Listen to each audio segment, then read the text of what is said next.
There are places in the Philippines where the air is different, where the clouds flow like rivers and the mountains look like they were carved by angry gods. These are the hidden peaks, the astonishing landscapes you won't find in any travel brochure. We're talking about 30 locations, each more mind-bending than the last.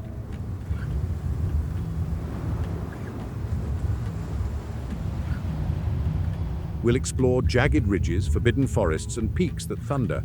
The thing nobody tells you is that some of these places are guarded by more than just difficult trails. Our journey begins in the heart of Mindanao in the province of Bukidnon.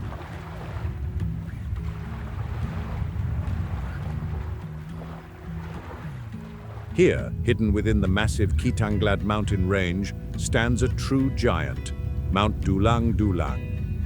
At 9,692 feet, it is the second highest mountain in the entire Philippines. But what makes it truly special isn't just its height, it's the forest that clothes it. This is a place of deep, ancient magic. As you ascend, the world changes. The air grows cool and heavy with moisture.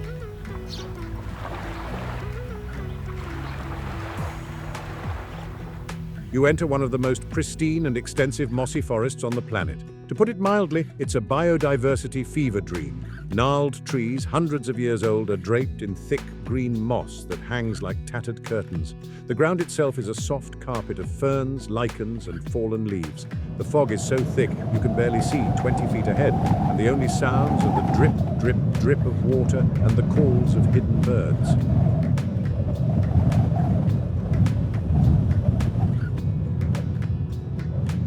What many overlook is that this is a sacred place.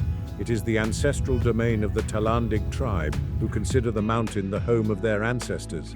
You cannot simply climb this peak.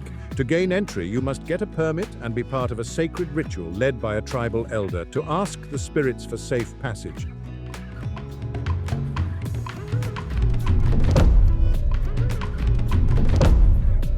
This isn't a tourist hike, it's a pilgrimage. And the creatures here are from another world. This range is one of the last remaining homes of the magnificent Philippine eagle, one of the largest and most powerful eagles in the world. As you hike, you might just spot a colugo, often called a flying lemur.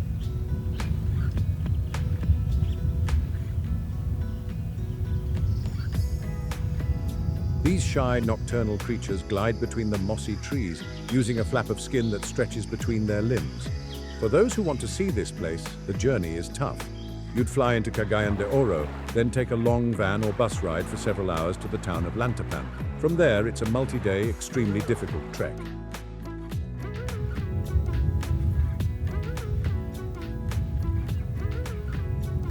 You'll need to camp in cold, wet conditions.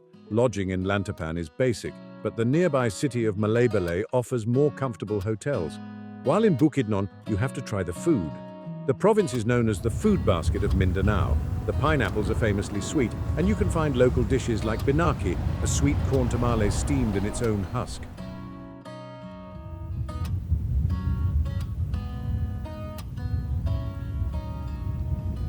This is a mountain that demands respect.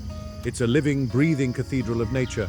But Dulang Dulang's neighbor holds a secret that's even stranger, a trail named for monkeys. From the misty peaks of Mindanao, we travel north to the rugged spine of Luzon, to the Ifugao province. This region is famous for its rice terraces.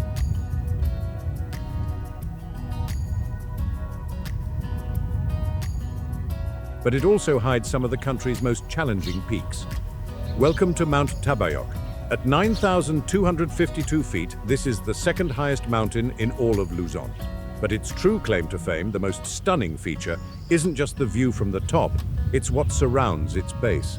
Mount Tabayok is encircled by four mystical crystalline lakes: Lake Tabeo, Lake Ambulalacao, Lake Letlag, and Lake Incolos. These bodies of water, shimmering like forgotten jewels in the high-altitude chill,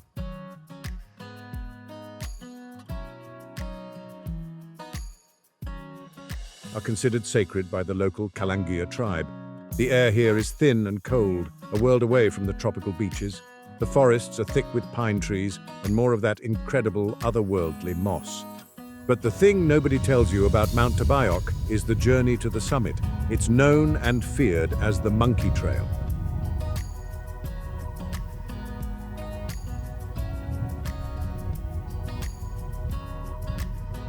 And it's not really a trail, it's an obstacle course. Forget a gentle path. This is a vertical scramble, a chaotic mess of rocks, gnarled roots, and tangled vines. You are literally using your hands and feet to pull yourself up, just like a monkey. The trail is often slick with mud, making every step a challenge. It's a raw, untamed, and physically demanding climb that tests your limits.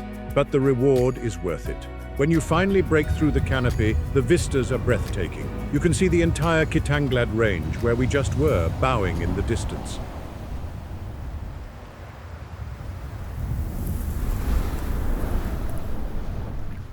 The sense of accomplishment of conquering the monkey trail is immense. Reaching this hidden kingdom is an adventure in itself.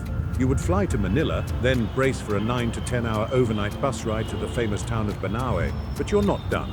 From Banaue, you must hire a jeepney, a colorfully decorated local bus, for a bone-rattling, multi-hour ride on rough roads to the jump-off point in Kabayan Benguet.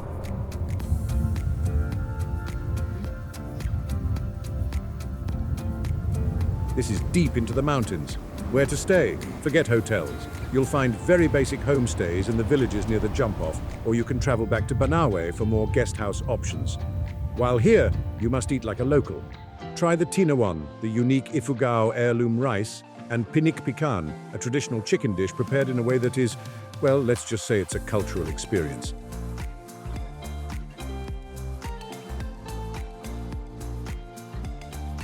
This untamed trail is tough, but another peak back in Bukidnon is said to hide praying mantis eggs.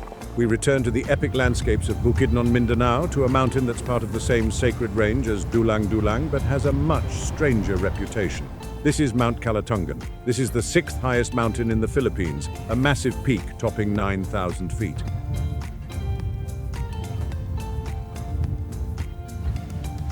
What many overlook is that this is a potentially active volcano. It hasn't erupted in modern history, but the earth here is alive. This mountain simmers with a raw, ancient power. But the astonishing factor comes from its name. Locals in the area have long called it the mountain of praying mantis eggs. Why?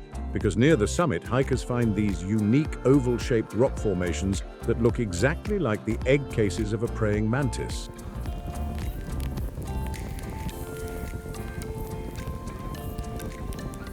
It's a bizarre geological quirk that makes the mountain feel even more like a fantasy world.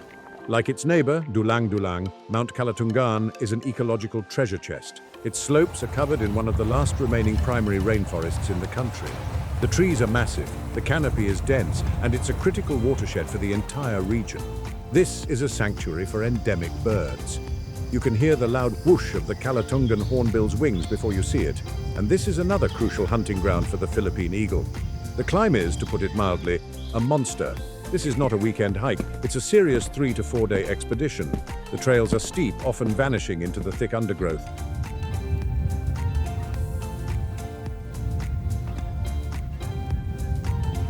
The weather is unpredictable, with cold, driving rain possible at any time.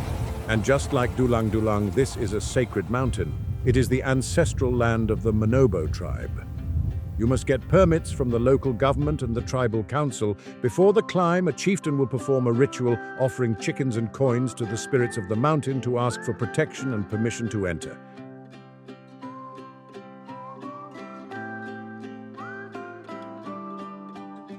This is a profound cultural experience that reminds you that you are a guest in a deeply spiritual place. Getting here is, once again, a journey to the remote. You fly to Cagayan de Oro, then drive for hours to the town of Pangantucan.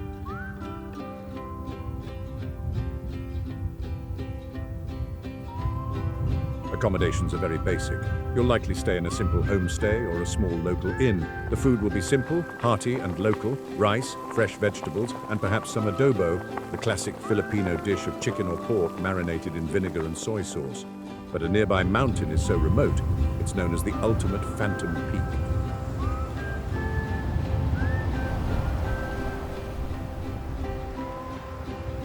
Now we venture to one of the most mysterious and least known mountains in the entire country. This is Mount Piapayungan, a peak so remote and rarely climbed that it's known as the Phantom Peak. Located in the wild, rugged borderlands of Cotabato and Lanao del Sur in Mindanao, this mountain is an enigma. It's part of the same volcanic range as Kalatungan, but it is far more isolated.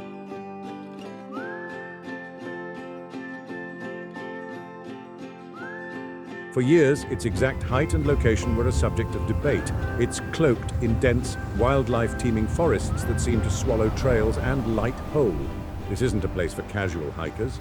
This is for hardcore, experienced mountaineers who are willing to face the unknown. There are no clear trails. Climbs here are exploratory.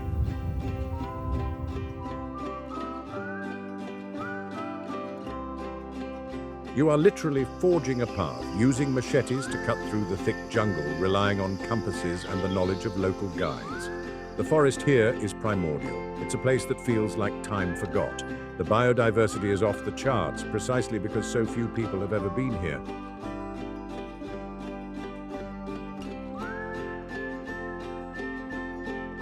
It's a true wilderness, home to species that may not even be catalogued yet.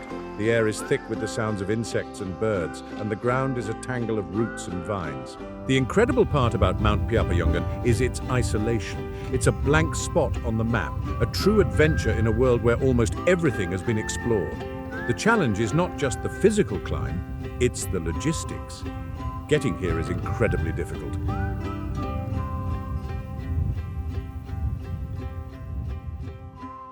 It requires coordination with local military units for safety, permissions from multiple local government units, and, most importantly, finding local guides from the Tedure or Manobo tribes who are willing to take you. This is not a tourist destination. There are no hotels, no restaurants, no infrastructure. You would be camping in the deep jungle, completely self-sufficient.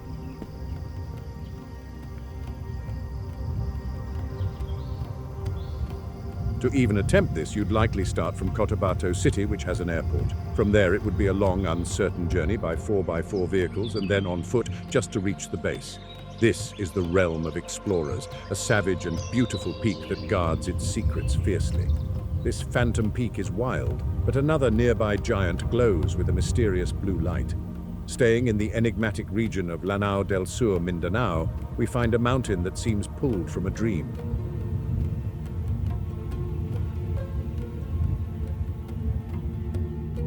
This is Mount Ragang, also known as the Blue Mountain. This is another massive, active volcano, and it's one of the most active in the Philippines, part of a chain of volcanoes in central Mindanao. But its name, the Blue Mountain, comes from the ethereal, otherworldly glow it takes on, especially at dawn and dusk. What sets it apart is its incredible moss-draped forest. This isn't just a regular forest, it's a high-altitude wonderland.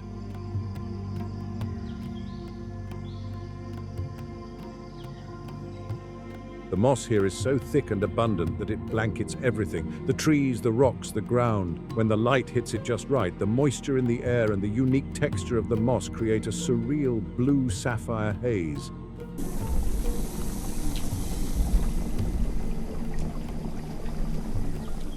It feels like you're walking on another planet.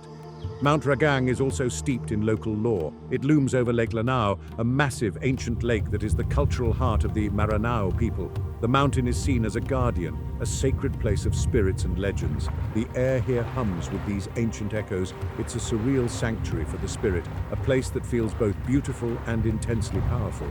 Like Piapayungan,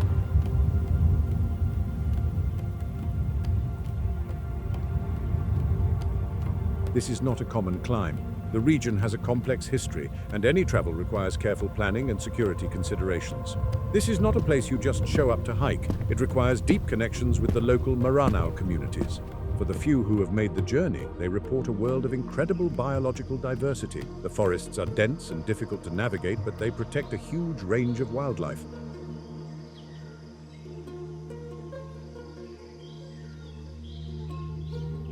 The summit, if you can reach it, offers one of the most stunning views in the country, a panoramic gaze over the vast, shimmering expanse of Lake Lanao. If one were to try and see this region, the starting point would be Laguindingan Airport, Cagayan de Oro, or possibly Cotabato. From there, it's a long land journey to the area around Lake Lanao, like Marawi City.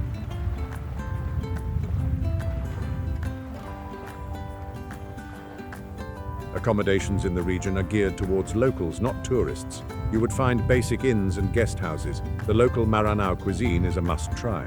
It's distinct from other Filipino food with a heavy use of coconut milk, gata, turmeric, calawag, and spices.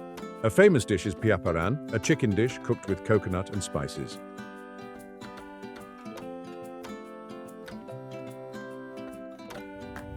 This is a mountain that remains for most a beautiful blue-tinted mystery. Another giant in the same range offers a throne with a 360-degree view. We return one last time to the mighty Kitanglad Range in Bukidnon, to the third sentinel of this epic chain, Mount Magnar.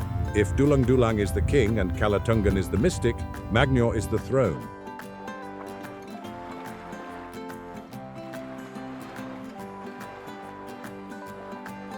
This peak, standing at over 8,900 feet, is the third highest in the range. Its name means to look over, and that is exactly what you do from its summit. The truly amazing part about Mount Magnar is its panoramic view. While the forests on its slopes are just as dense and mossy as its neighbors,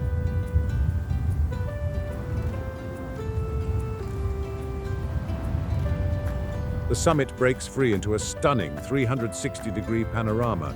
On a clear day, you are sitting on a throne of rock, looking out over a rolling, endless ocean of green. You see the entire Bukidnon Plateau, and you can stare directly at the majestic peaks of Dulang Dulang and Kalatungan.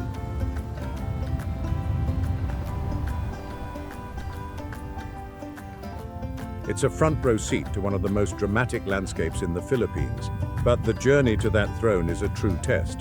What many overlook is that this climb is often done as part of a brutal traverse.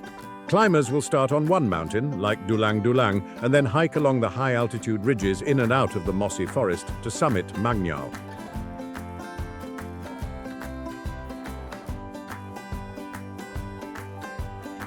This is a multi-day, high-stamina expedition. The trails are rugged, steep, and muddy, but they also hold hidden wonders. The mountain is known for its hidden groves of rare giant ferns. Some of these tree ferns are as tall as houses, making you feel like you've stepped back in time to a prehistoric era. The biodiversity is, of course, world-class, sharing many of the same endemic birds and mammals as its sister peaks. This is also ancestral domain, and the same cultural respect and rituals are required.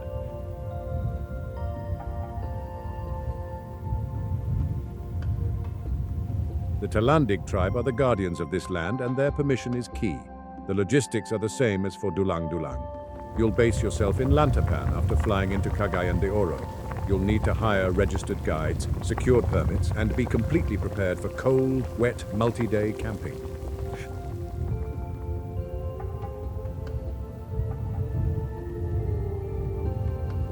This is a serious undertaking. The feeling of standing on that summit, however, is one of pure awe.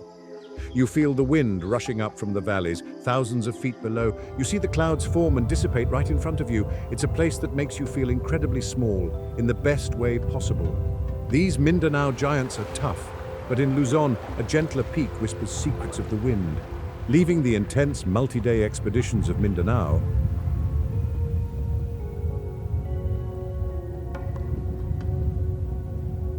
we fly north to Luzon, to the cool, pine-scented mountains of Benguet. Near the popular city of Baguio, there's a peak that offers all the Cordillera magic in a single day. This is Mount Timbac. This isn't a mountain of technical difficulty, but of profound beauty and cultural significance.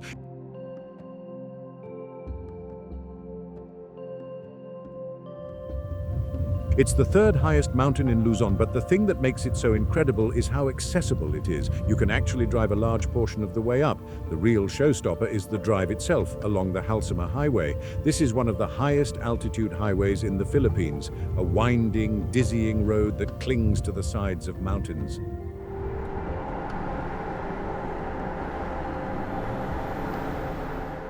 The views are already staggering before you even start to hike. The hike to the summit is more of a gentle walk, often through high-altitude vegetable farms. The local farmers here grow carrots, potatoes, and cabbage on terraces carved into the mountainside. The air is crisp and cool, a welcome relief from the lowland heat. But the summit is something else. From the top,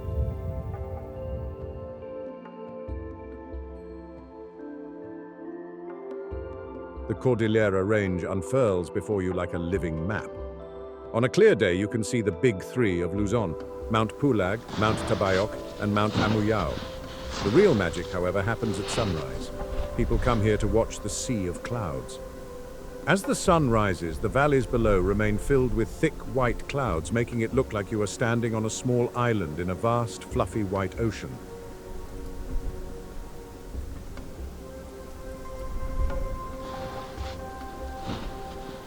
It's an ethereal, soul-stirring sight, and this mountain whispers secrets. Near the summit, tucked into small caves, are ancient mummies.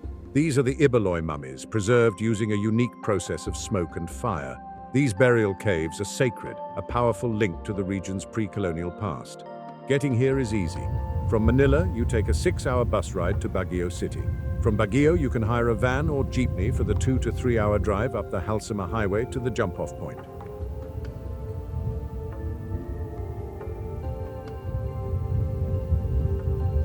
The hike itself is short, maybe 30 minutes. For accommodations, you can stay in Baguio, which has hundreds of hotels and inns from budget to luxury, or you can stay in a guest house in the town of Atok, closer to the mountain. While in the area, you must try Baguio's famous strawberry-flavored taho, a warm, silken tofu dessert with syrup and sago pearls. This gentle peak is a dream, but a jagged beast in Mindoro is a true nightmare.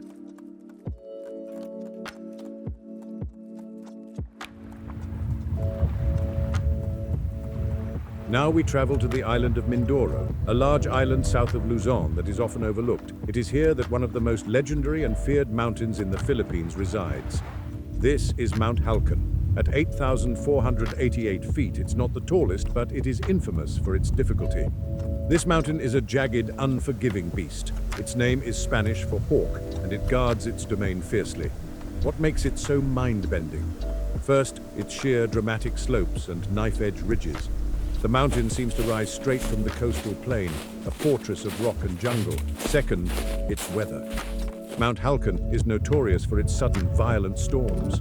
The weather can change in an instant, from clear skies to blinding rain and high winds.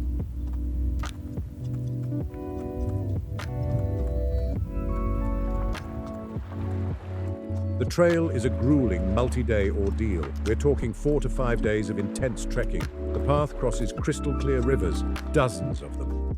You will be wading through waist-deep, cold water. The forest is a primordial tangle, a feral core of ancient trees, thorny rattan vines and blood leeches. This is not a hike, it's an odyssey. This mountain is also the ancestral home of the Mangyan people, the indigenous tribes of Mindoro. The trail is an old Mangyan path, and having their blessings and their knowledge as guides is essential. For those who brave the trail, the rewards are immense. The biodiversity is unique, a bridge between the flora and fauna of Luzon and the more southern islands.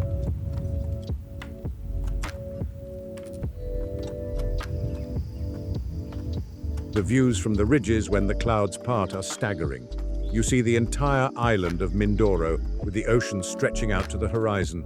Reaching the jump-off is an adventure. From Manila, you take a bus to the port of Batangas, about 2 hours. Then you take a row-row, roll-on, roll-off ferry to Calapan, Mindoro, about 2 hours. From Calapan, you must hire a van or jeepney to the town of Baco, where you'll secure guides and permits. Permits are a serious deal here. Due to the mountain's difficulty and the fragile ecosystem,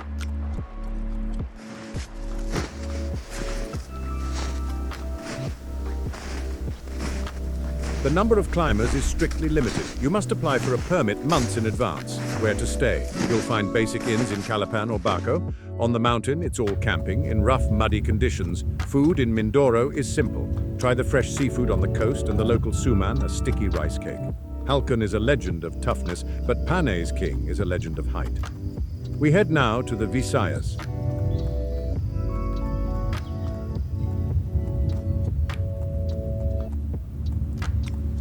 The central island group of the Philippines to the island of Panay. In the province of Antique, a giant rules over all. This is Mount Majas. Its name in the local dialect means tall, and it lives up to it. At 6,969 feet, it is the undisputed king of Panay. This is a mountain of myths, a place steeped in local folklore and ancient legends.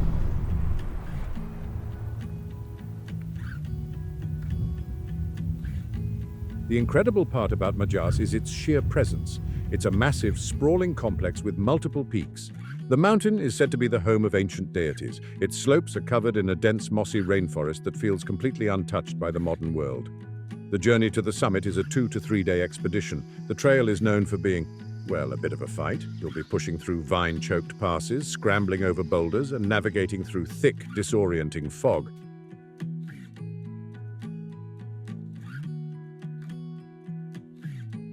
One of the most famous parts of the trail is a river trek. where you are literally walking upstream in the riverbed for a portion of the hike. But the thing that climbers talk about most is the bonsai forest. Near the summit, the environment becomes so harsh that the trees are stunted.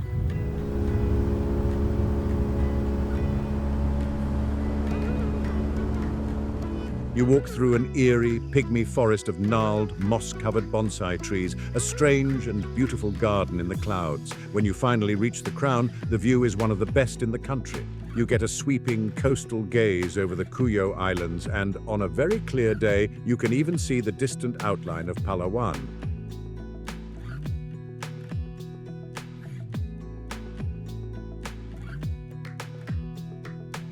It feels like you are truly standing on the edge of the world. To get here, you would fly into either Iloilo City or Caticlan, which is the gateway to Boracay. From either airport, it's a multi-hour bus or van ride to the town of Colasi in Antique. In Colasi, you register and hire your guides. Accommodations in Colasi are simple guest houses. For something more unique, you can stay in a resort on the nearby Mararison Island. The local food is fantastic. Antique is known for its muscovado sugar, a dark, unrefined sugar. Try the fresh seafood, and if you're adventurous, the local delicacy bachoy, a rich noodle soup. This king rules Panay, but in Palawan, a sacred spike is called the Mountain of God.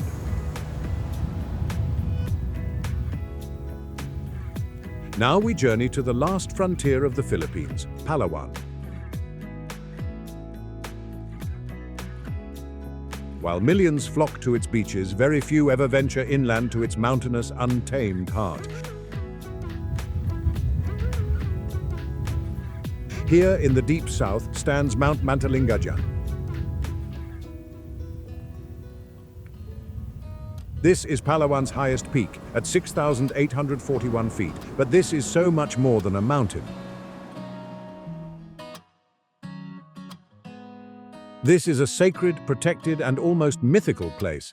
The most stunning feature is its cultural and biological importance.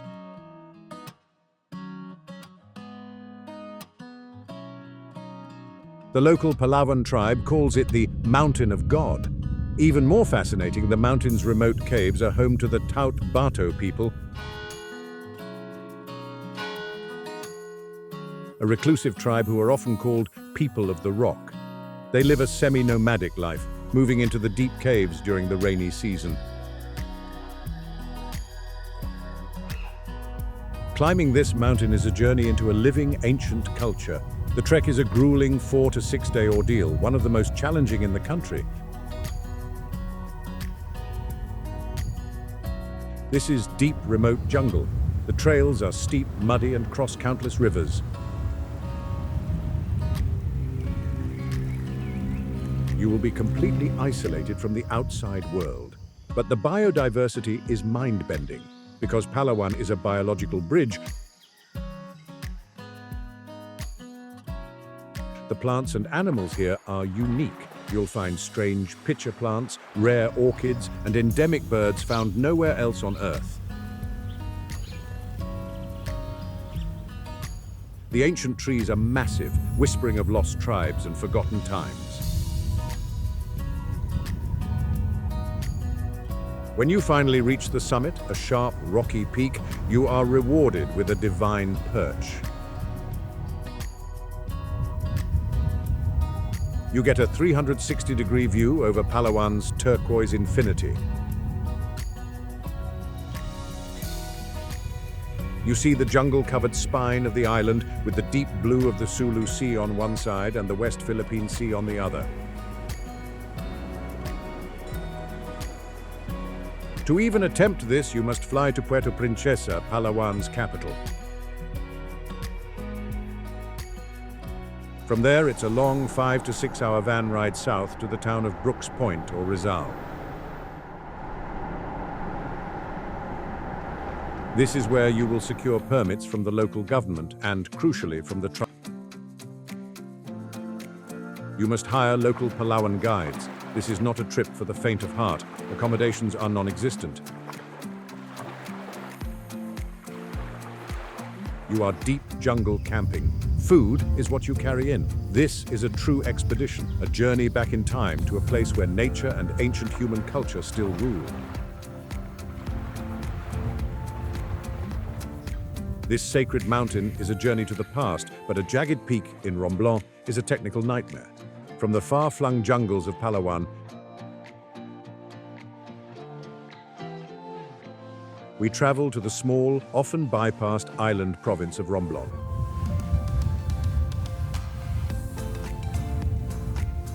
Here, on the island of Sibuyan, lies a mountain with a reputation. A mountain whispered in climbing circles with a mix of fear and total awe.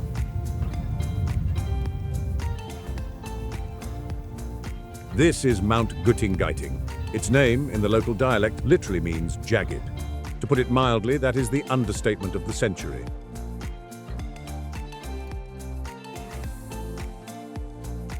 This mountain is brutality by nature. It's often called one of the most technically difficult and dangerous climbs in the entire Philippines, rivaling peaks around the world.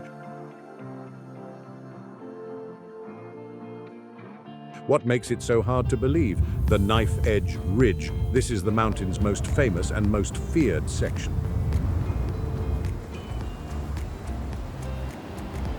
It's a long, narrow ridge of solid rock with dizzying 1,000-foot vertical drops on both sides.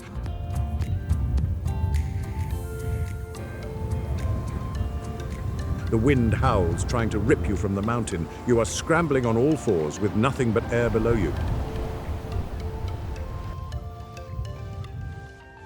There are other sections with names like Kiss the Wall, where you have to press your body flat against a rock face to get by. This isn't a hike, it's a technical climb. It's a climber's feverish hallucination brought to life.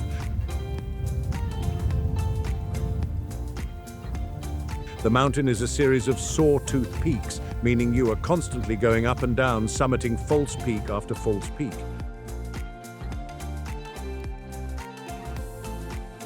But there's another amazing part.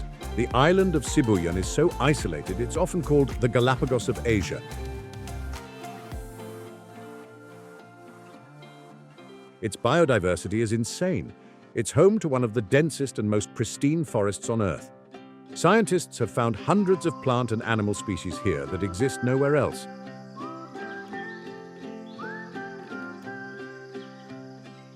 As you cling to the rocks, you might see Philippine hawk eagles soaring on the thermals, completely free.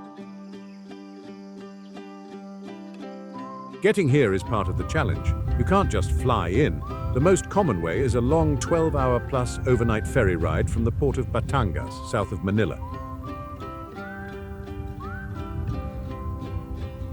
This ferry takes you directly to the island of Sibuyan, or you can fly to the main island of Romblon at Tablas and take another smaller ferry.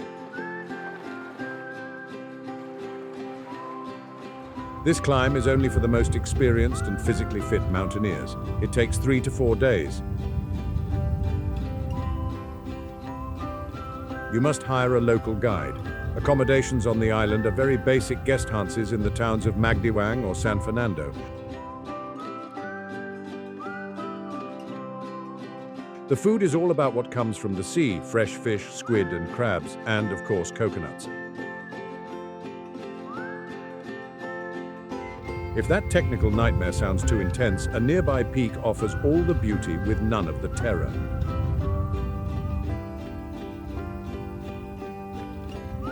After the sheer terror of Guting, let's return to the cool, welcoming arms of the Cordilleras in Benguet. If you want that epic mountain experience, the pines, the mist, the sea of clouds, but don't want a multi-day life-risking trek,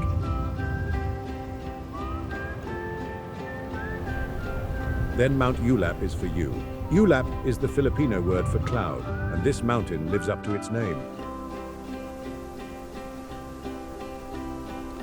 It's a stunning, postcard-perfect hike that has become famous for its rolling green hills and pine-scented trails. The incredible part here is the sheer beauty, which is accessible to almost anyone.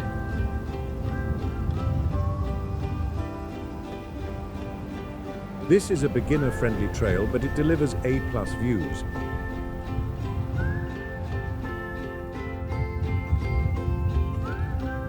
The hike is a traverse, meaning you start in one village and end in another. Along the way, you cross rolling ridges that make you feel like you're in the sound of music.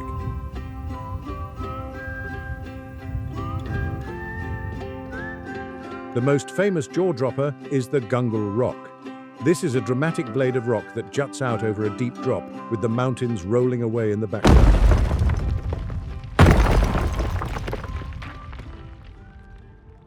It's the ultimate photo op, and it makes you look and feel like a seasoned explorer, even if it's your first hike. But Mount Ulap isn't just pretty, it's also full of history. Along the trail, you'll pass several burial caves.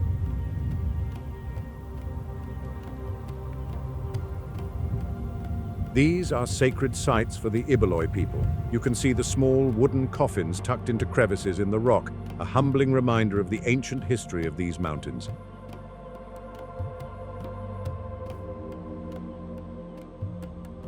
The best part is the Sea of Clouds. Because of its unique position, Mount Ulap is one of the best places to witness this magical phenomenon, especially at sunrise.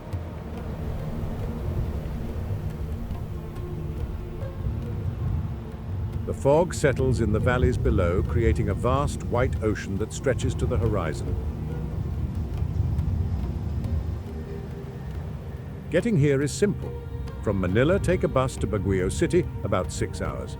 From Baguio, it's a short 45-minute jeepney ride to the jump-off point in the town of Itagon. You'll register, pay your fees, and get a mandatory local guide. The entire hike takes about 4 to 6 hours, making it a perfect day trip from Baguio. You can stay in one of the hundreds of hotels in Baguio. After your hike, you can feast on local food. Now baboy, a hot sour soup with pork and vegetables, which is perfect for the cool mountain weather. This postcard peak is in Luzon, but the Visayas hides its own cordillera in a lake park.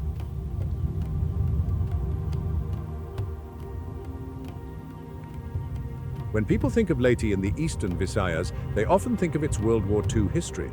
They don't think of mountains.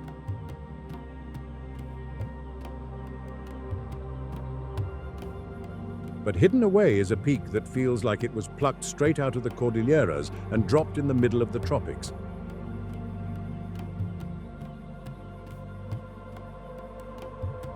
This is Alto Peak, also known as Mount Amindiwin. This is the highest peak in eastern Visayas, soaring to 4,400 feet.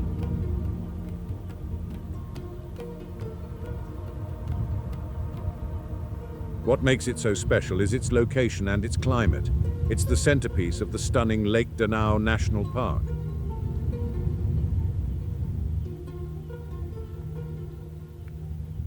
The lake itself is shaped like a guitar and is nestled in a crater. The most incredible part is the forest. As you climb Alto Peak, the vegetation changes. You enter a high-altitude, mossy forest that is cool and damp. The air is misty and the trees are covered in ferns and orchids. It's a little cordillera, a total surprise in this tropical region. The area is also known for its pineapple plantations, which you'll pass on the way up. The climb is a challenging day hike or a more relaxed overnight trip. The trail is steep and can be very muddy, but it's not technically difficult. The real reward is the summit. From the top, you get a breathtaking view of Lake Danao glimmering below. The best time to be there is for the sunset. You can watch the sun paint the sky in impossible hues of orange and purple, all reflected in the still, serene waters of the lake. feels like nature's private light show put on just for you. Getting here involves flying to Tacloban City, the main hub of Leyte.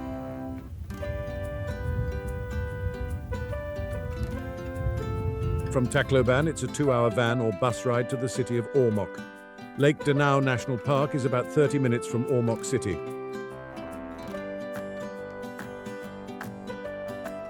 You can hire a habal, a motorbike taxi, to take you to the jump-off point. You'll need to register at the park office and hire a local guide.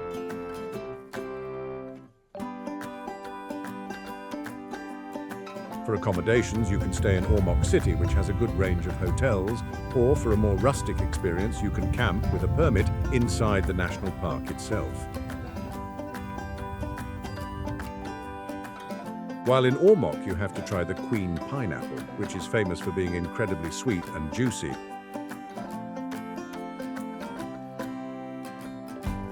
And don't miss the binagol, a sweet, sticky dessert made from taro root, coconut and nuts, which is served inside a polished coconut shell.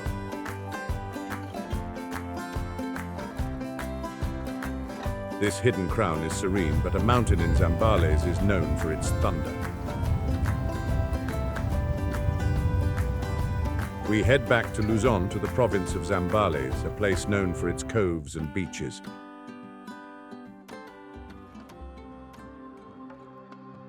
But looming over the coast is a mountain with a dramatic name and an even more dramatic view.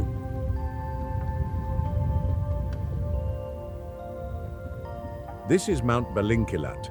In the local Aita language, its name means Mountain of Thunder or Mountain of Lightning. The Aita people, the indigenous inhabitants of these mountains, named it this because the peak is said to attract lightning during storms. This is a mountain that roars. At 3,628 feet, it's not a giant, but what makes it so incredible is its setting. It's part of a coastal mountain range that drops directly into the sea. The real showstopper is the view. The hike is a tough one, often done as an overnight trip. The trail is exposed with very little tree cover. This means hiking under the hot tropical sun is a major challenge. The slopes are covered in sharp grasses, and the ascent is steep and unforgiving.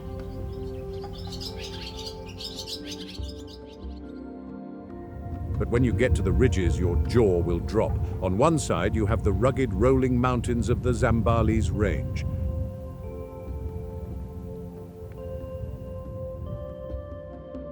On the other side, the land vanishes, replaced by the deep blue of the South China Sea.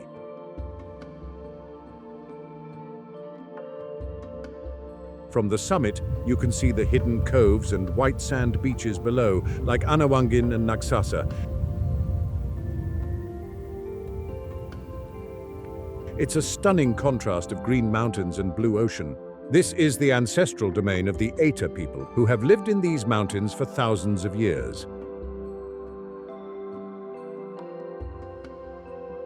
Hiring an Aita guide is essential. They know the mountain's moods, its hidden water sources, and its secrets.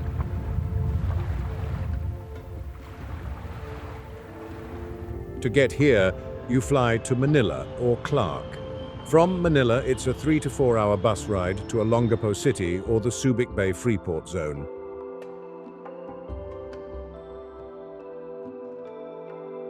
From there, you take another shorter ride to the jump-off point in the village of Subic.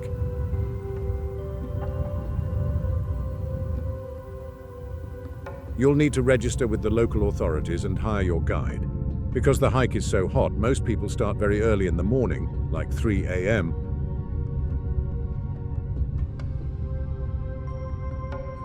or hike in the late afternoon and camp at the top. Where to stay?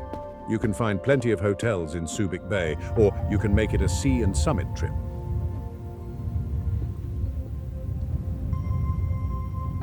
Camp on the mountain, then hike down the next day to one of the remote coves and camp on the beach. While in Zambales, you must try the fresh mangoes. The province is famous for growing some of the sweetest mangoes on earth. This peak roars with thunder, but its neighbor offers 5 peaks in one go. Right next door to the Mountain of Thunder, in the same Zambales range,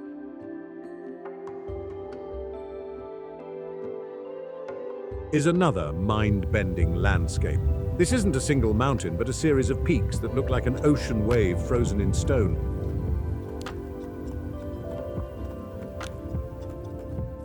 This is Mount Cinco Picos. The name is Spanish for 5 peaks, and that's exactly what it is.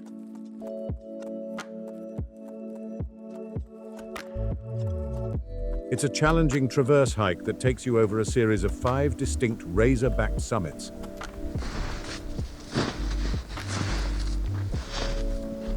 The astonishing geometry of this place is what sets it apart.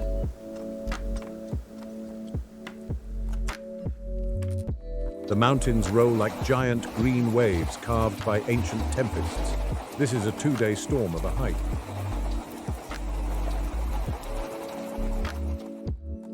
Like its neighbor Balinkilat, the trails are very exposed. There is almost no shade.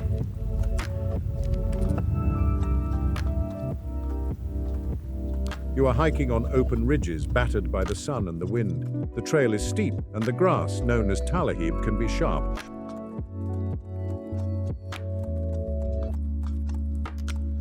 The truly amazing part is the payoff. As you conquer each of the 5 peaks, the view gets better and better.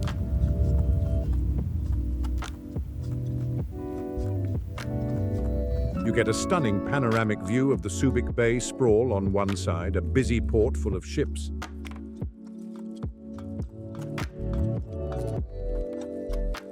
On the other side, you see the pristine, uninhabited coves and the endless blue of the sea.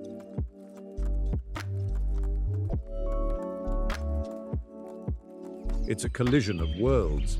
This hike is often done as a traverse, sometimes even combined with Mount Balinkilat by super fit hikers into one massive multi-day super tramp.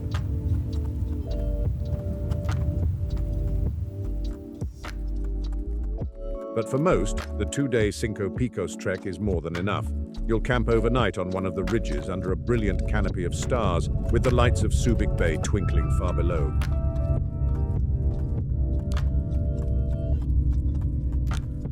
This is also Eta ancestral land, and your guides will share stories and their incredible knowledge of the land.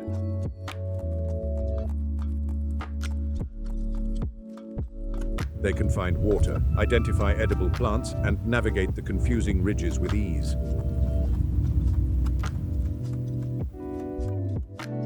The logistics are identical to Mount Balinkilat. You'll start from Olongapo City or Subic, hire your guides, and register. You must be completely self-sufficient, carrying all your own water, a lot of it, food, and camping gear.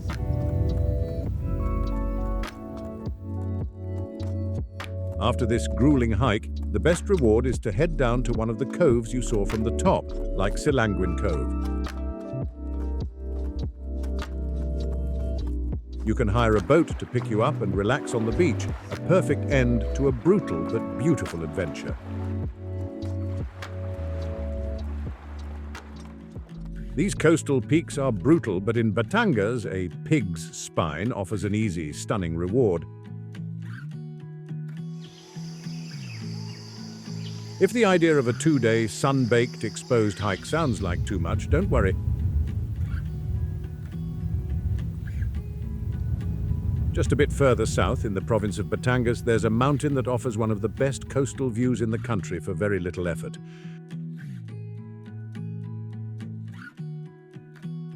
This is Mount Gulugod Baboy. The name is a bit funny. It means pig's spine in Tagalog because its long, undulating backbone of rolling hills looks like the spine of a pig. This isn't a single peak, but a trio of peaks with Gitna and Pinagbanderahan that you can easily hike in just a couple of hours. What makes it so special?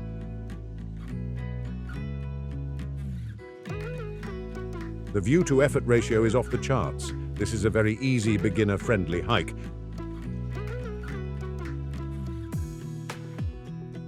The trail is a gentle, grassy slope, but the real jaw-dropper is the view from the top. You are standing on a green, grassy ridge with a cool sea breeze washing over you, and laid out before you is a stunning panorama of Batangas Bay. You see the chaos of islands and straits, the busy shipping lanes, and the deep blue water.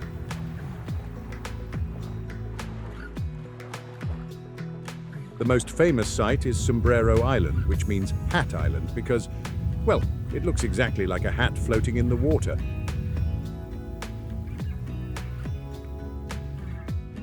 This is the perfect first hike. It's also a fantastic place for a picnic or to just sit and watch the world go by. The green hills are dotted with grazing cows, and the whole scene feels incredibly peaceful.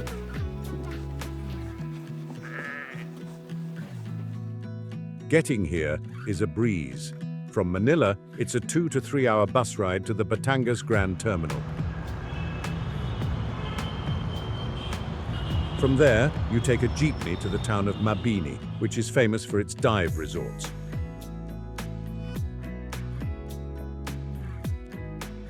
From Mabini, you can hire a tricycle, a local rickshaw, to take you to the jump-off point.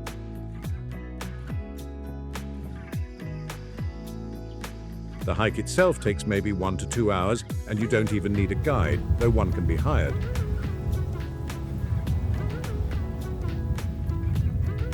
For accommodations, the entire Mabini and Anilao area is packed with dive resorts and hotels from budget to high-end.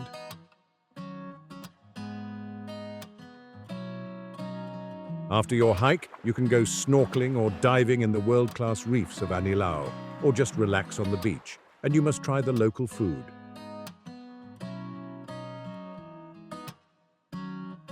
Batangas is famous for its strong coffee, kapeng barako, and don't leave without trying the lomi, a thick, hearty noodle soup with pork, liver, and a hard-boiled egg.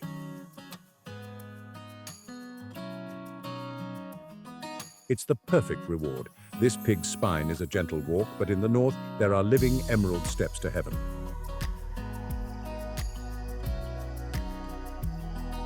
Everyone has heard of the Banawe rice terraces, but what if I told you there's another set of terraces? Just as stunning, but so remote that seeing an outsider is a major event. Welcome to Malikong in the Mountain Province. This is a labyrinth of emerald steps clinging to the sheer cliffs near the town of Bontoc.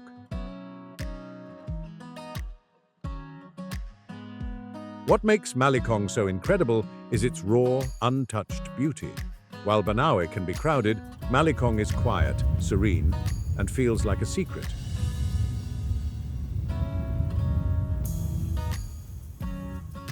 The most stunning feature is the view from Mount Kupapay.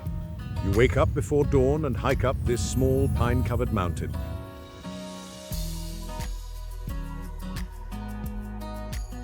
As the sun rises, it hits the terraces, which are often filled with water. They glow like living, liquid emeralds. The fog fills the valley, and the small village of Malikong, with its traditional houses, peeks through the clouds.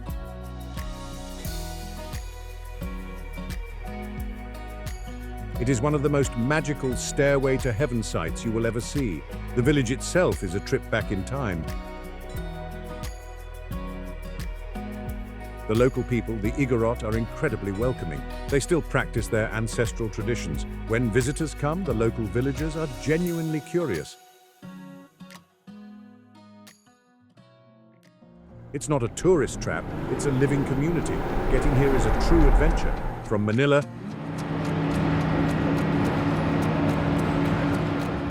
it's a long 12-hour overnight bus ride to the town of Bontoc, the capital of the Mountain Province.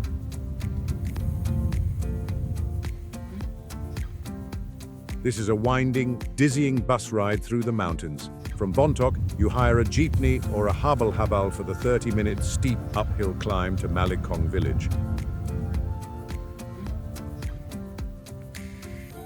Where to stay? There are no hotels. There are only a few family-run homestays. This is your best option.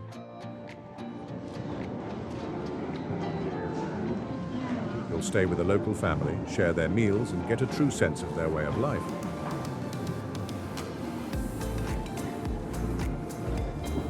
The accommodations are very basic, but the hospitality is world-class. You must hire a local guide.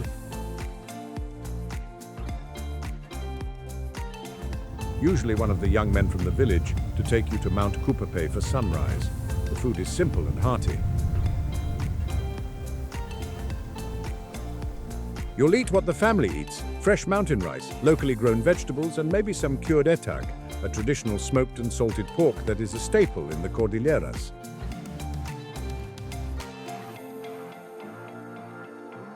These emerald steppes are quiet, but a nearby village hides a thundering secret song. Deeper still into the remote, mist-wrapped folds of the mountain province, far from any major road, lies the village of Sadanga.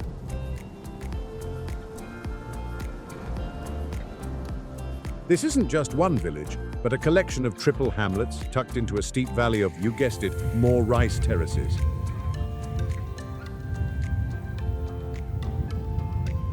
But the incredible thing about Sadanga isn't just the terraces, it's the water.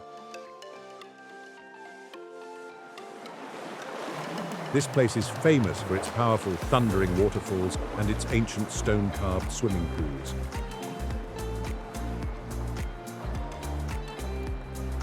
The Fawa-As and Tek King waterfalls are local legends, and the sound of them sings a forgotten hymn that echoes through the valley.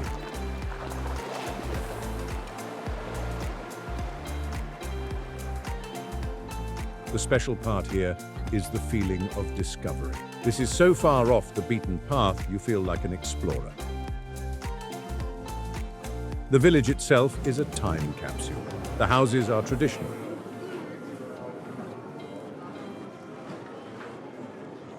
And the people live a life deeply connected to the rhythm of the rice planting seasons. And the welcome is, to put it mildly, amazing. Locals are so happy to see visitors who made the long journey that they are known to hail you as royalty. It's a humbling and heartwarming experience. You're not just a tourist, you're an honored guest.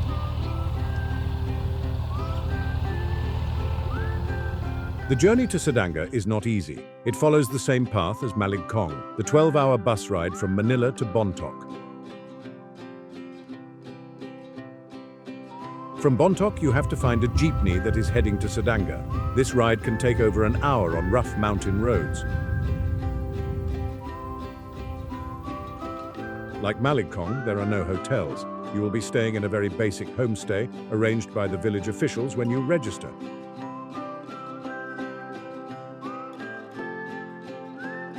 This is your chance to disconnect. There is no internet, no cell service, just the sound of the wind and the thundering water. You will need to hire a local guide to take you on the treks to the waterfalls. These hikes are not easy. They involve scrambling over rocks and walking along the narrow edges of the rice terraces.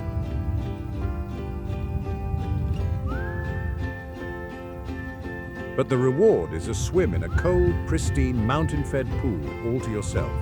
The food will be prepared by your host family. Expect lots of rice, kamote or sweet potato, and whatever vegetables are in season.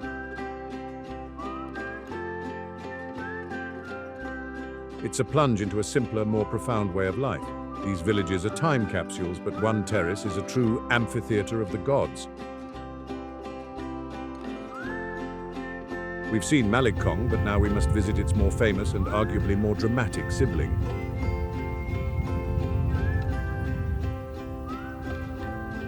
This is Batad in the province of Ifugao. It's part of the same UNESCO World Heritage Site as Banaue, but it is in a league of its own. What makes Batad so mind-bending? It is, without a doubt, the amphitheater of the gods.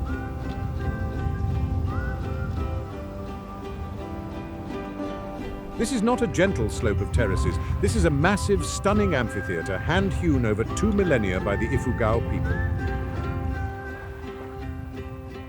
The terraces start at the bottom of a deep valley and climb step by step, almost vertically up the sheer mountain walls. The most incredible part is the scale and the engineering. The thing nobody tells you is that this entire massive structure was built with basic, primitive hand tools.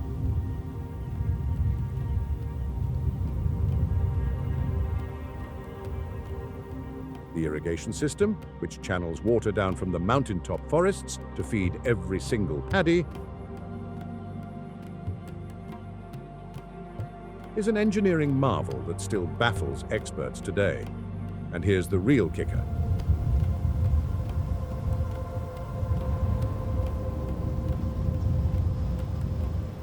There are no roads to Batad. You cannot drive into this village. To get here, you take a jeepney or a tricycle from Banawe to a saddle point on the ridge. From there, it is a long, steep, heart-pounding trek down a stone path into the village.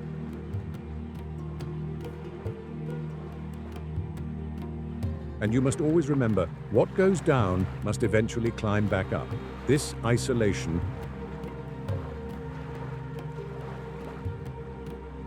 is what has preserved Batad's magic. Life here is slow. The clouds tumble down from the ridges like playful spirits, filling the amphitheater with mist.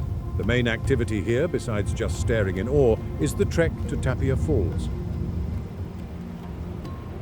This is a powerful 70-foot waterfall that thunders into a deep, cold pool at the base of the terraces. The hike there is tough, but a swim in that pool is one of the most refreshing experiences on Earth. For accommodations, you stay right in the village. There are several simple guest houses and homestays that hang precariously off the side of the valley, offering million-dollar views from their tiny balconies. You can even stay in a traditional Ifugao hut. The food is served at your guest house. Try the Ifugao mountain rice, which has a distinct reddish color and a nutty flavor. This is a place that changes you. These terraces are built by man, but a nearby town is famous for what man leaves behind. Hanging. Not far from Malikong and Batad is a town in the mountain province that has become famous for a unique and slightly eerie cultural tradition. This is the town of Sagada. Sagada is a cool, pine-scented town nestled in a high-altitude valley, but what makes it so bizarre are the hanging coffins. For over 2,000 years, the local Igorot people have practiced this burial ritual. Instead of being buried in the ground, the coffins of honored elders are tied or nailed to the sheer limestone cliff faces. Why? The local belief is that this brings their ancestors' spirits closer to the heavens. It also keeps the bodies safe. The most stunning part is seeing them. You hike into the Echo Valley through a pine cathedral, a beautiful forest of tall pine trees.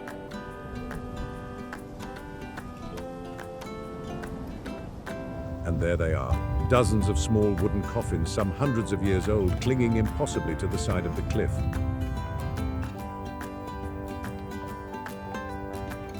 It's a powerful, mossy, hushed place where death dances with the divine. But Sagada is more than just the coffins. The whole area is a limestone playground. You can go spelunking or cave exploring in the massive Sumaguing cave system. This isn't a simple tour. You will be wading through chest-deep, ice-cold water in the dark,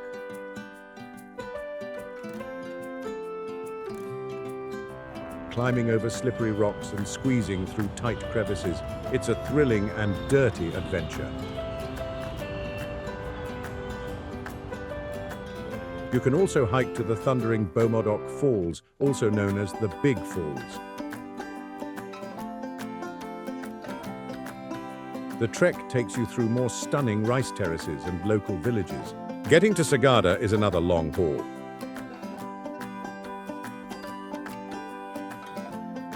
From Manila, it's a 12-hour overnight bus ride, or you can come from Baguio, a 6-hour bus ride, or Banawe, a 3-hour van ride.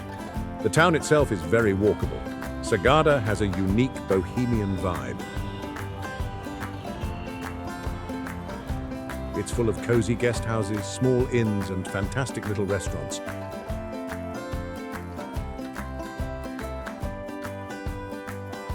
You must try the local Sagada coffee and the lemon pie from the famous lemon pie house. Also try the pinuneg, a local blood sausage. This is a place of deep spirituality, incredible adventure, and amazing food, all wrapped in a cool, misty climate.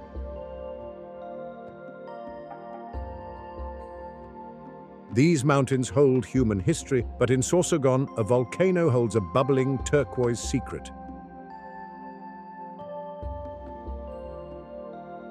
We travel now to the Bicol region of Luzon, to the province of Sorsogon. Here, a different kind of mountain awaits. This is the Bulusan volcano. This is one of the most active volcanoes in the Philippines, but what makes it so incredible isn't just its fiery potential, it's the stunning beauty of the Bulusan Volcano Natural Park. The volcano's lover's embrace of lush green rainforest arms hug its flanks. The most stunning feature is the crater lake.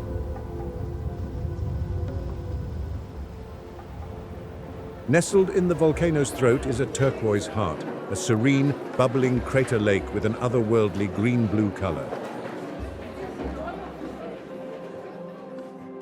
The water is often steaming, a gentle reminder of the immense power simmering just beneath the surface.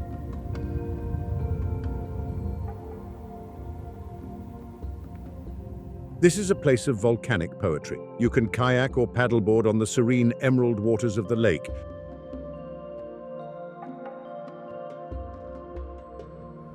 Surrounded by the dense jungle. Or you can hike the steaming trails that circle the park.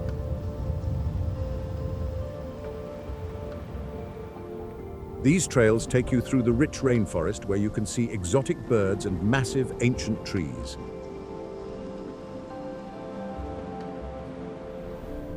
For the more adventurous, when the volcano is calm, you must check its alert level.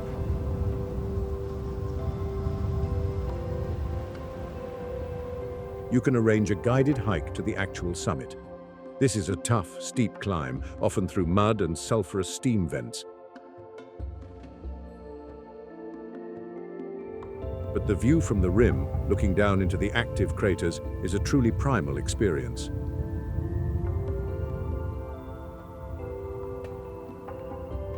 The park is a sanctuary. It's a place of quiet, of reflection, and of raw, natural power.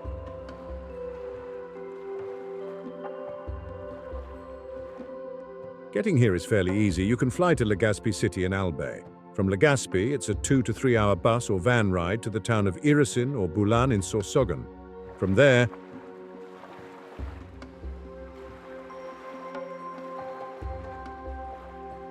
you can hire a tricycle to take you to the park entrance. There are guest houses and resorts in the nearby towns, and some even have hot springs heated by the volcano's energy.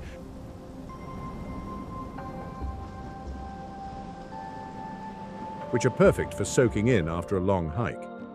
While in the Bicol region, you have to try the local cuisine. It's famous for being spicy and rich with coconut milk. Try the Bicol Express, a fiery pork and chili stew.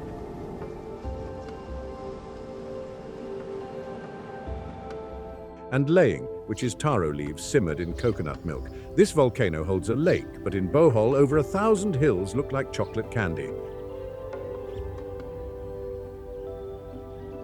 We now fly to the island of Bohol in the Visayas, home to one of the most bizarre and surreal landscapes on the planet. This isn't a single mountain, but a multitude of them. These are the world-famous chocolate hills.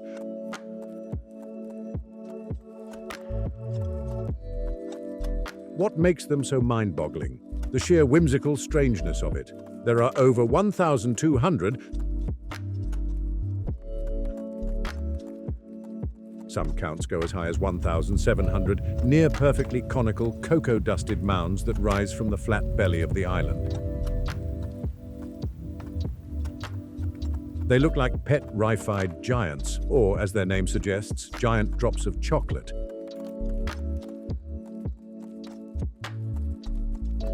The most amazing part is the color-changing mystery. During the wet season, June to November, the hills are covered in bright green grass. But in the dry season, December to May, the grass dries up and turns a rich chocolatey brown.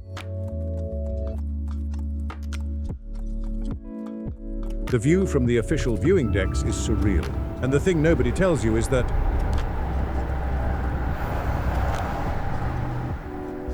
no one is 100% sure how they were formed. The most accepted scientific theory is that they are uplifted coral deposits from a time when the island was underwater, and that these mounds were then eroded by wind and rain. But local legends are more fun. One legend says they are the tears of a heartbroken giant. Another says they were formed from a rock fight between two feuding giants. There are several viewing decks, but the main one is in the town of Carmen. You'll climb over 200 steps to a platform that gives you a stunning 360-degree view of the Candyland.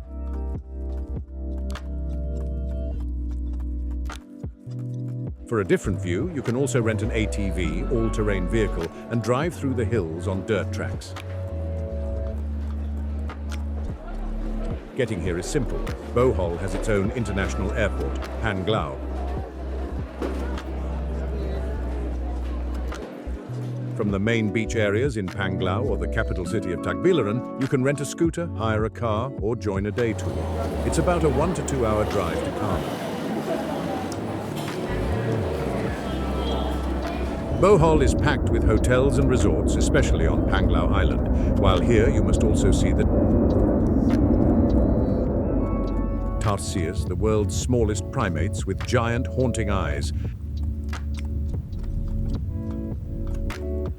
And for food, try the fresh seafood on the beach and the calamai, a super sticky and sweet delicacy made from coconut milk, brown sugar, and glutinous rice.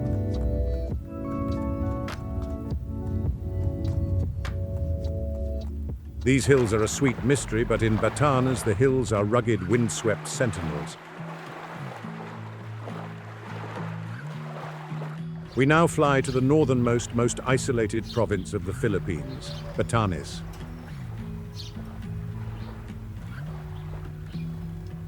This is a chain of windswept islands that are closer to Taiwan than to Manila. Here, the hills are not just hills, they are rugged sentinels against the fury of the Pacific Ocean.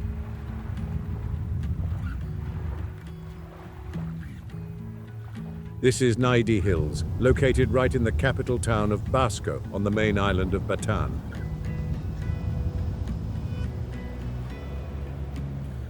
What makes this place so special is the feeling. This is not the tropics you know. The air is cool, the wind is always blowing, and the landscape is a dramatic mix of rolling green hills, jagged black cliffs, and the crashing deep blue ocean. The real showstopper is the lighthouse. The Naidi Hills are home to the Basco Lighthouse, a beautiful stone-built tower that has become the symbol of Batanes. From the top of the hills, you get a 360-degree sweep of the entire area. You see the town of Basco, the rugged coastline, and the endless, angry ocean. This land is the heart of the Ivatan people, the indigenous group of Batanes. The hills are covered in their heritage.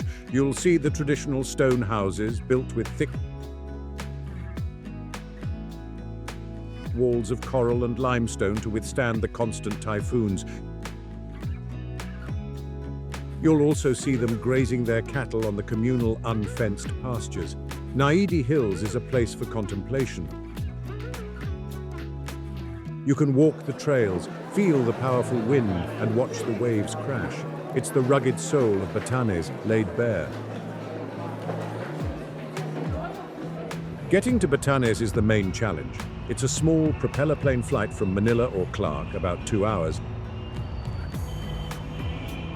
And flights are expensive and often cancelled due to the wild weather. This isolation is what keeps Batanes so pristine. Once in Basco, getting to Naidi Hills is easy. You can walk from town, or the more popular option, rent a bicycle or hire a tricycle for a North Bataan tour. Accommodations in Basco are simple, family-run inns and homestays. Don't expect luxury resorts. The Ivatan people are known for their honesty and hospitality. For food, you must try the local lunis.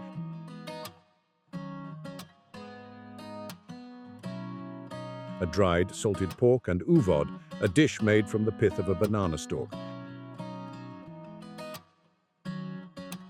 These northern hills are rugged, but in Cebu, a peak of limestone daggers offers a view to the sea. From the far north, we fly all the way south to the Queen City of the South, Cebu. While known for its beaches and diving, Cebu's interior is a rugged, mountainous spine. And its most famous peak is Osmeña Peak. At 3,300 feet, this is the highest point in Cebu. What makes it so incredible is its knife-edge ridges. The summit isn't a single point, but a cluster of sharp, jagged limestone peaks that look like daggers pointing to the sky.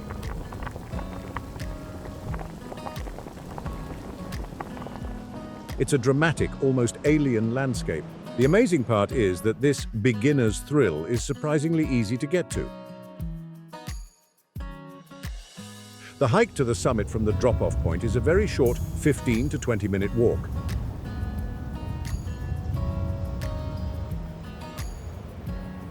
But the view it delivers is that of a major expedition. This is Cebu's limestone monarch.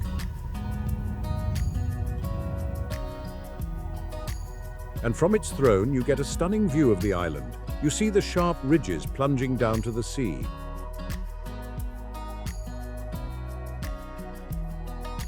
On one side is the eastern coast, and on the other is the western coast. On a clear day, you can see the neighboring islands of Negros and even Bohol,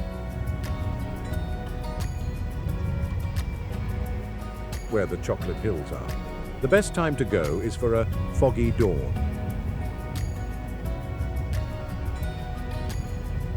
The fog fills the valleys between the jagged peaks, making it look like you are floating in the clouds.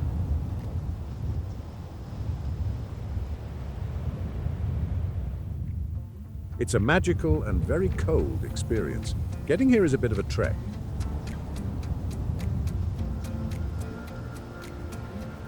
From Cebu City, it's a 2 to 3 hour bus or van ride south to the town of Dalagueta.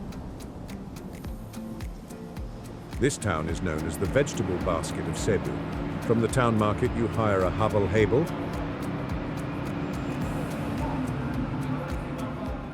motorbike taxi for the winding, steep 45-minute ride up to the jump-off point.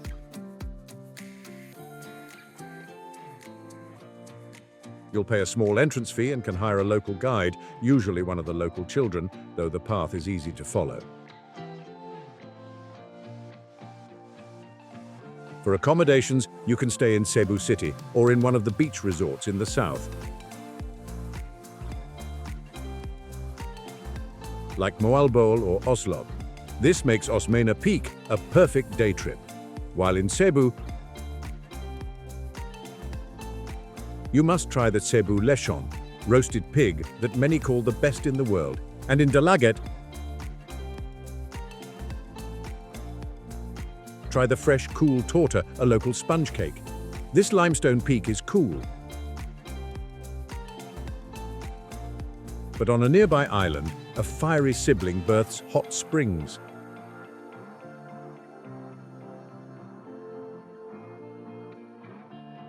Just a short ferry ride from Bohol is a small pear-shaped island that is, to put it mildly, packed with volcanoes.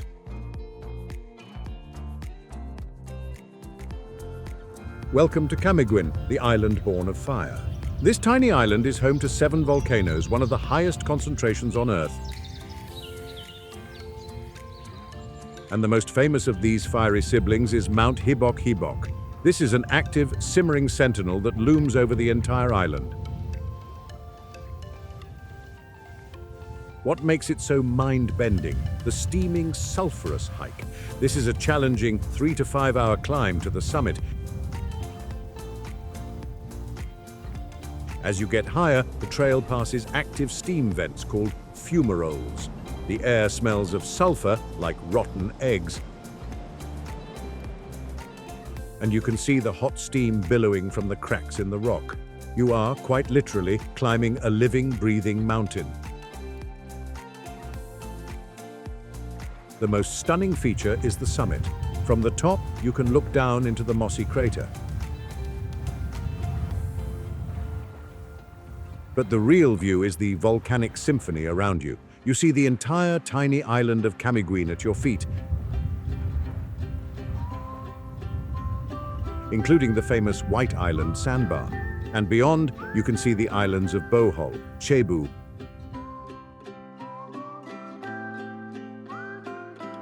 and the coast of Mindanao. It's a stunning 360-degree view, and because this is a volcanic island, the perks are hot. After your tough climb, you can go straight to the ardent hot springs, a series of pools with hot therapeutic water heated by the volcano itself. Getting to Camiguin is part of the fun. You can fly directly to the island's small airport, or more commonly,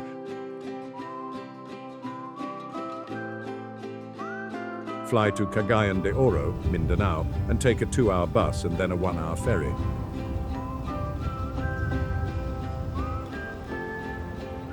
Or come from Bohol via a multi-hour ferry. To climb Hibok Hibok, you must secure a permit from the Denar office in the town of Mambajao and hire a mandatory local guide. This is a serious climb. The island is full of small, charming resorts and guest houses. And the food is unique. You must try the lanzones, a small, sweet, grape-like fruit that the island is famous for.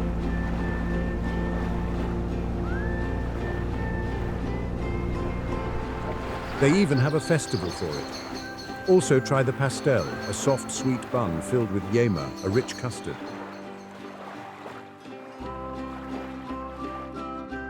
This volcano is alive, but on Negros, a twin giant hides in a cloud forest. We now travel to the large island of Negros in the Visayas. In the province of Negros Oriental, near the university town of Dumaguete, lies a massive volcanic complex known as Mount Talinis.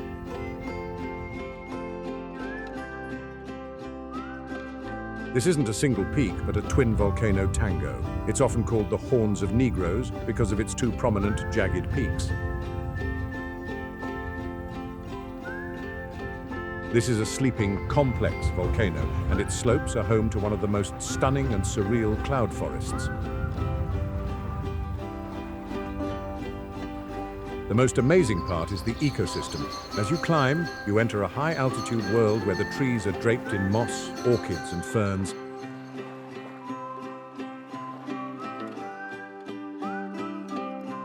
The air is cool and misty. The forest is so dense and quiet it feels like the untamed heart of Negros.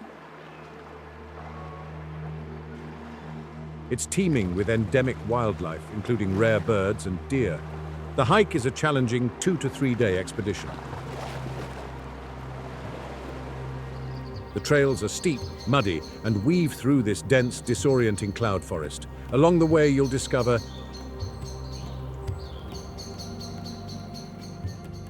hidden vales and two beautiful crater lakes, Lake Yagumium and Lake Nilig.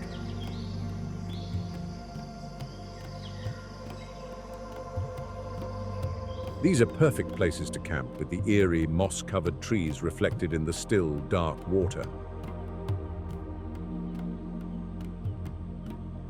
You must hire a local guide. They are the only ones who can navigate the confusing trails and unlock the hidden vales. The summit itself is a rocky, exposed perch that offers stunning views of the Twin Horns and the island of Cebu across the strait.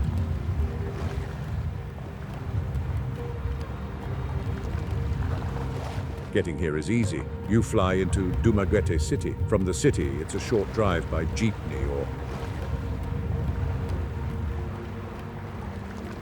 hubal to the jump-off points in the towns of Valencia or Darwin. You'll need to register and get your guides. For accommodations, Dumaguete City has a wide range of hotels and inns. Valencia, which is up in the mountains, also has some resorts.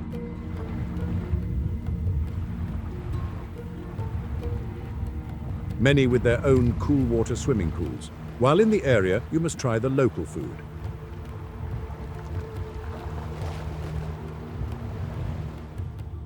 Don't miss the sans rival from a famous Dumaguete pastry shop. It's a decadent cashew meringue cake.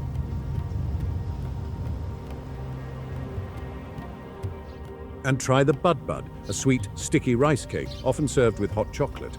These twin giants are wild.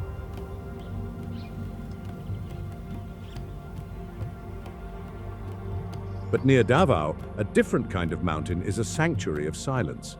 We fly back to Mindanao, to the large, bustling city of Davao. Just outside the city, a different kind of incredible mountain exists.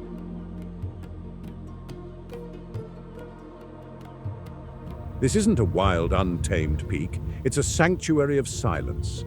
This is the Tamayong Prayer Mountain. This mountain is a private sanctuary, a place of faith and meditation. What makes it so special is the sheer manicured beauty and the profound sense of peace. The entire mountainside has been cultivated into a stunning garden with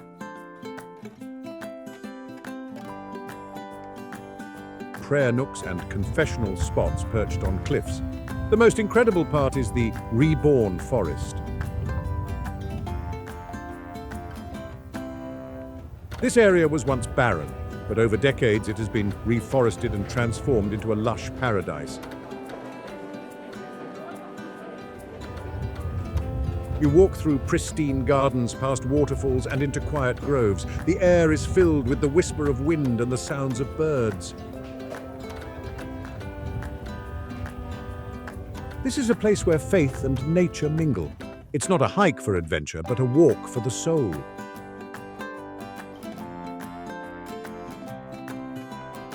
The views are incredible, looking out over the city of Davao and the sea, but the real purpose is reflection. It's a mountaintop confessional for the wandering soul. Getting here requires permission.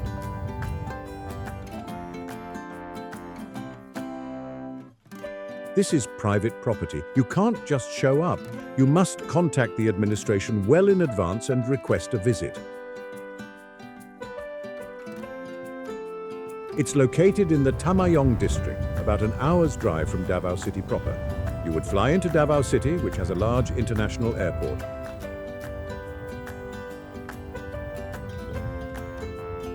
From there, you would hire a car or a taxi to take you up the long, winding road to the entrance.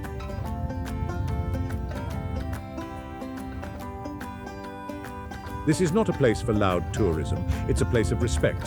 Visitors are asked to dress modestly and maintain the quiet, prayerful atmosphere.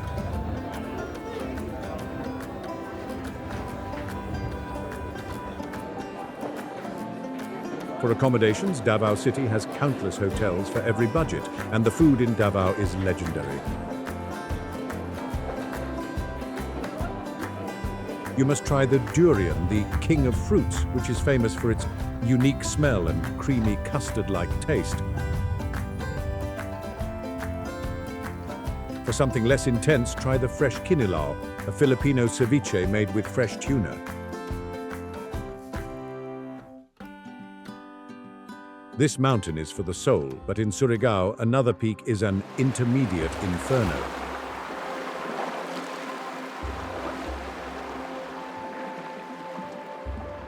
We now travel to the eastern edge of Mindanao, to the province of Surigao del Sur. This region is famous for its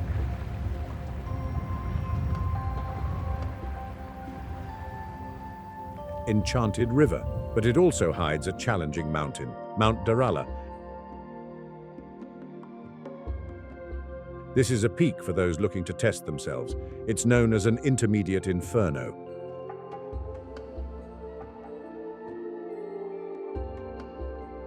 The climb up is tough, but what makes it so notorious is the descent. The trail is so steep and slippery that it's famous for humbling the proud. The most stunning feature is the forest and the rivers. The slopes of Mount Darala are covered in a lush, rain-soaked jungle, and hidden within this jungle are rivers of jade. The water is so clean and clear, it has a beautiful greenish tint.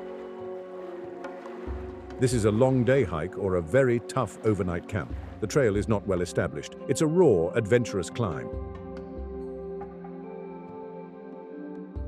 You will be pushing through thick foliage and navigating steep, muddy slopes. The summit reward is worth the pain. From the top, you get a stunning view of the coastal crescents of Surigao. You see the Lianga Bay and the deep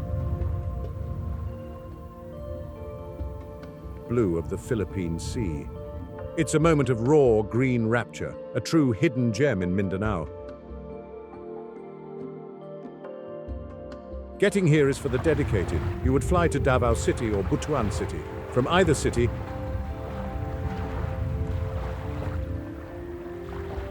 it is a long bus or van ride, 4 to 6 hours, to the town of Lianga.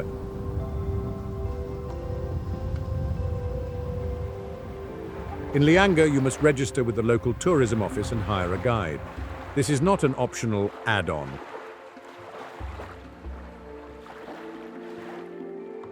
The mountain is a maze, and a guide is essential for safety. Accommodations in Lianga are very basic.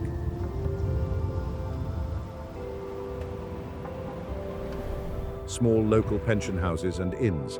This is far from the tourist trail. The food is simple and fresh.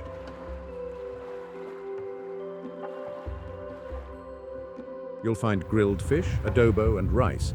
This is a mountain for those who want to earn their view, a tough, wild and deeply rewarding climb. This peak is an inferno, but in Batanes, the hills are like a gentle velvet ocean. We return one last time to the magnificent windswept islands of Batanes.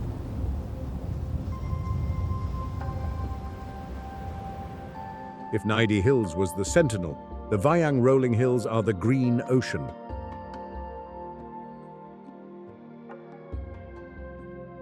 This is, without a doubt, one of the most surreal and beautiful landscapes in the entire country.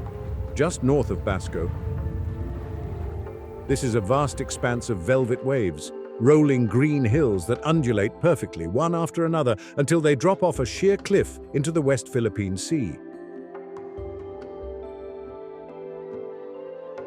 The most amazing part is the sheer uninterrupted beauty.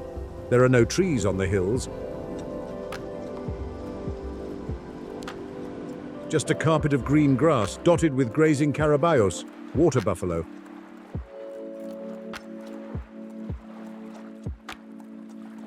And goats. The wind is constant, and you can see the line in the ocean where the Pacific Ocean and the West Philippine Sea collide. This is a place for cliffside reveries. You can walk for hours following the rolling hills. You can sit on the cliff's edge and watch the waves crash hundreds of feet below. It's nature's defiant grace.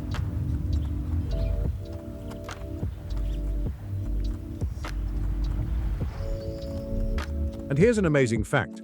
On a perfectly clear day, from the highest points of these hills, you can get a glimpse of Taiwan. The southern tip of Taiwan is only about 120 miles away. Getting here is part of the North Bataan tour.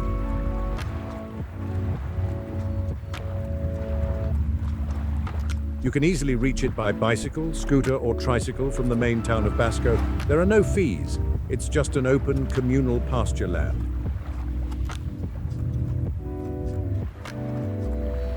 You stay in Basco, in one of the local homestays. You eat the local Ivatan food.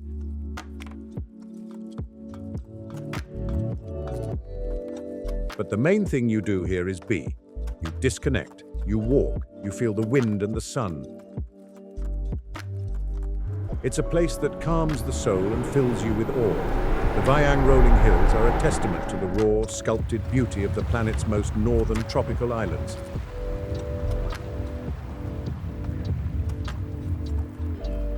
These hills are for the soul, but in Mindoro, one last peak offers a view over total chaos.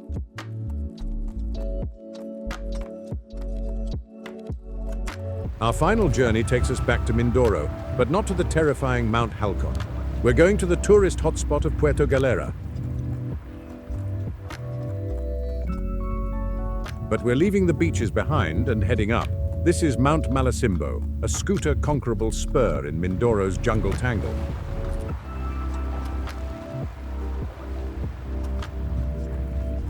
This isn't a hike in the traditional sense. It's a steep, winding, paved road that you can ride a scooter all the way up.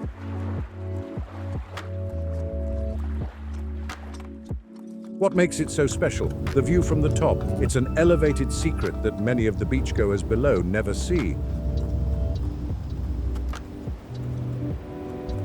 From the viewpoint, you get a staggering panoramic view of the Bay of Turquoise Chaos. You see Puerto Galera's famous harbor, one of the most beautiful in the world, dotted with hundreds of white yachts and local banker boats.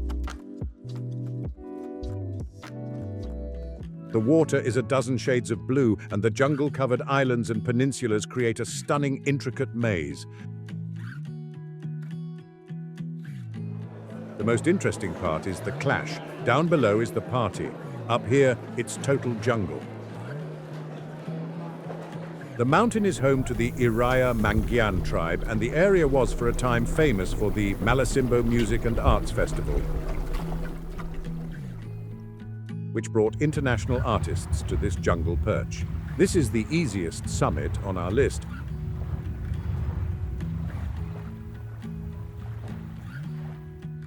But the view is one that steals your breath forever. It's the perfect high-altitude punctuation mark on a journey through the Philippines. Getting here is easy. From Manila, take a bus to the Batangas port, 2 hours.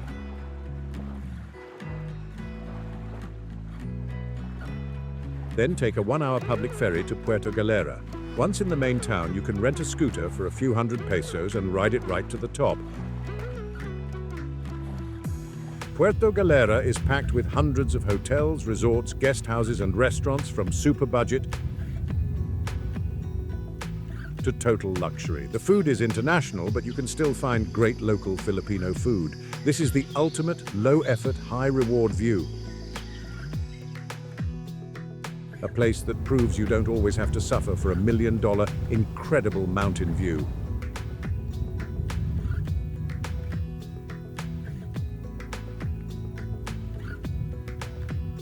We've seen 30 places that shouldn't exist. The Philippines is hiding worlds within worlds, from jagged, brutal peaks to serene emerald steppes.